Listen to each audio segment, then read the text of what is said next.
Hi, I'm Dan Fletzy and this is MaxChunks, a one chunk Iron Woman. The rules here a little bit custom, so let me run through them with you. So as with any challenge, there's a goal. My goal is to complete the game, one chunk at a time, only moving on when I've done everything or if a grind is unreasonable. So I must complete the following: the quest list, achievement diary, combat achievements, and collection logs.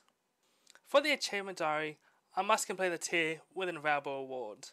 I don't have to complete the medium tier without the easy being done. I have given myself some freedom with the collection log. I don't need to do all of it, I just need to do most of it. Some exceptions, like skilled pets and clue scrolls, are pretty obvious, not restricted to chunks. I'm also avoiding PvP content, such as Last Man Standing, the Duel Arena, and that. I'm just not good at PvP. Then there are bosses. If I unlock a boss, and with the resources I have available, I can beat it reliably, I must grind every drop it has. That said, if a boss is too tedious, and takes too long each kill, I can backlog it until I can minimise the tedium. And finally, skills. Most chunk accounts do skill grinds, I'm not doing them. 99 in every skill is required for the max cape. That said, I'm not forcing myself to do 99 whenever a skill cape is available. There are also some personal rules I've applied to myself. I cannot buy gear or items if they can be found elsewhere as primary sources. I don't need to scavenge runes or arrows for hours from drops. Also, every chunk unlock will be a best of 2 roll. I can choose from 2 options given to me. They are also unlocked by any means available to me. Teleporting, canoe, via the underground, and so on. I've already spent a bit of time on this account, so let me get you caught up. My first chunk, fresh off the island, was Lumbridge.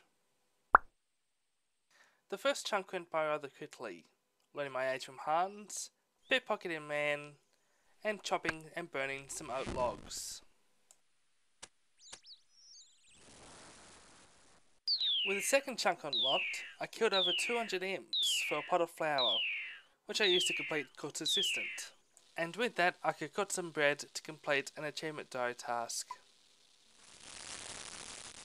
The third chunk did not unlock much, but with Draenor Village unlocked, I took the opportunity to train some medium achievement tasks and some skills. I then got access to the Wizard's Tower, and with that and the hundreds of imps I'd slain, I already had the bees to complete Imp Catcher. The next chunk unlocked was Falador, which meant 37 magic for the teleport, and hundreds of wizards slain. Thankfully, most of the casualties were dark wizards. With Falador available, I could do some achievement tasks. I could get a haircut, I could fill a water bucket, and I could kill a duck. With access to Vrock, I could purchase a paper, pet a puppy, and peruse the clothing store. I could also complete Rune Mysteries, which besides a couple of achievement tasks, does not provide much help for now. Unfortunately, a candle sits in the upstairs of the sword shop, which meant I had to take on the giant mole. I trained my range to 50 and took on Wyson's accident. Getting into its lair was easy, and shooting it with my bow was trivial, but running around with a 15% chance to hit was too menial for the 1 in 3,000 chance of a baby mole. After an hour the beast was down, and I put the beast in my backlog. I'll be sure to return once I have better gear, and perhaps a Falador shield. As I discovered in the Lumbridge Swamp Caves, in here and here you'll find stepping stones, which will grant you 3 or 1 experience, depending on if you succeed or not. And now, with 10 agility, I can take the Draenor Village Rooftop course for an easy task. And also, for my collection log, and mark grace. So here comes a long grind. Killing giant frogs in order to get a curve bone. I've already got a long bone, but at a 5,000 drop rate, I've still got a long way to go before I get anywhere close to getting it. Taking a break from killing giant frogs, I've been running laps of the Draenor Village Rooftop Agility course in order to get 30 agility. Not only will this improve my run recharge rate, but I'll be able to complete the Vrock Rooftop Agility course for an achievement. So in between like bouts of killing giant frogs, we've got the clips of this episode. I was hoping this would take longer. But we've got a curved bone. After about, let me see here, 4,360 kills of giant frogs. Time to roll a new chunk. So here on the world map, here's the current progress and the available chunks. I'm sure I missed some. But yes, curved bone. Let's mark that off. And now we can roll a chunk. As according to the rules, roll 2.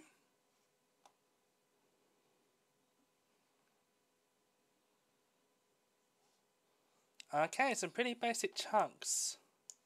I got this one, south of rock. Easy task 3, jump over the fence south of rock. I've got the training for that. And then this one, south of Lumbridge. 2 quests to complete. And I can actually start on a mining grind. As you can see here, I've only unlocked this one, which is Mythal Up. Yep. Mythal, coal and adamantine.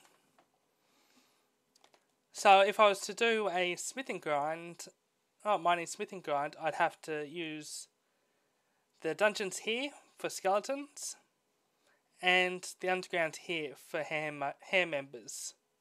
Bronze, iron and steel. But with this one, we'd have 2 quests done. And we'd be able to start on that mining grind, build up some resources, actually get some good armor, maybe get into Mythal, make some Mythal armor. Whereas here we just have the one unlock, which is there. Though we wouldn't need to teleport to Varrock anymore. But right now, I'll unlock this one for gear. So unlocking number 28. So we're going to be completing a few of the quests. Starting off with Restless Ghost. We also have Michelin Mystery. Mystery. And we also have the mine here for tin and copper. It feels so nice running this way without having to loop all the way around the north fence. And yes, we'll get back to you soon. Or maybe later. Getting the skull for Restless Ghost. I believe this skeleton has a clue code drop, so let's see if it does drop it.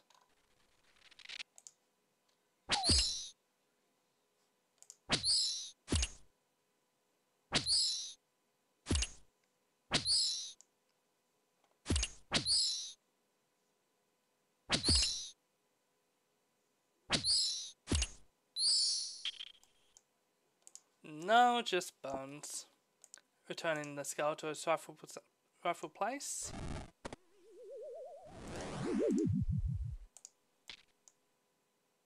Hush now. Quiet now.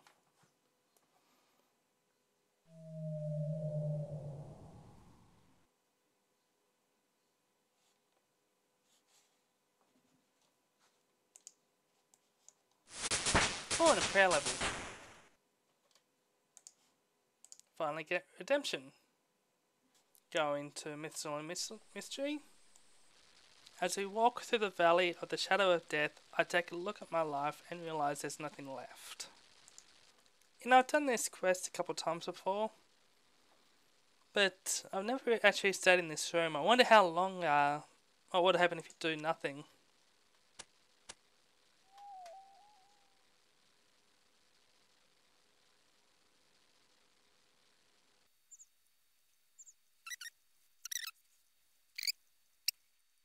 Yeah, I'm bored.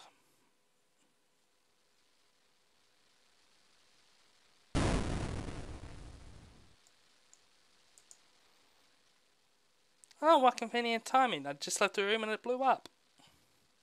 You know, who leaves a Bandos God's Old lying around on the kitchen table? You know, I was just thinking, that door's too thick and sturdy for anyone in here to hear me. Why do I have a perfect knowledge of what's going on around in this room? And now for the worst mirror puzzle I've encountered in the game so far. Like, it's not so bad. The timing is a bit tight on one of these. But it's more like the area you have for the mirror.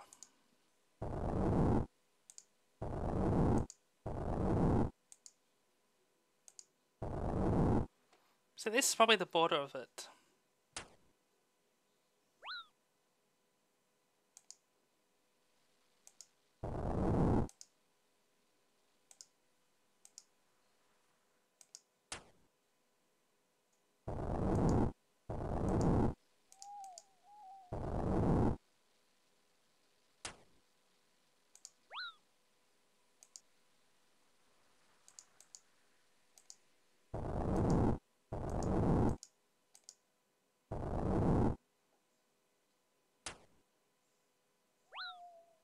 And there we go.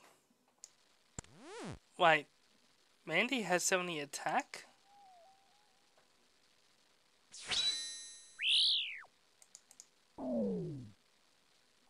And there's the end of Michelin Mystery.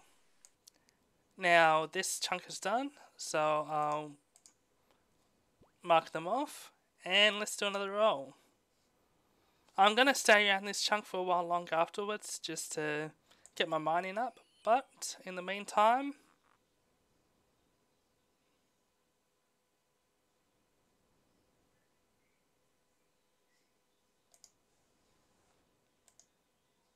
okay. No Shoutouts in Camelot. But in the Champions Guild, poor sign of interest. Which I can access because of the agility shortcut. Or just going off over the diagonal here. Bronze boots from cave crawlers. So I can start on Slayer. I'm not too sure if I'll be able to do much of Slayer. But it's interesting. If it gets locked, I'll just move to the next chunk, but there's a chance of some good stuff, so I might actually unlock this one. But yes, a few Slayer unlocks. But now, might as well do some mining. Get those mining and smithing levels up, and get myself some better gear. I'll see you next time.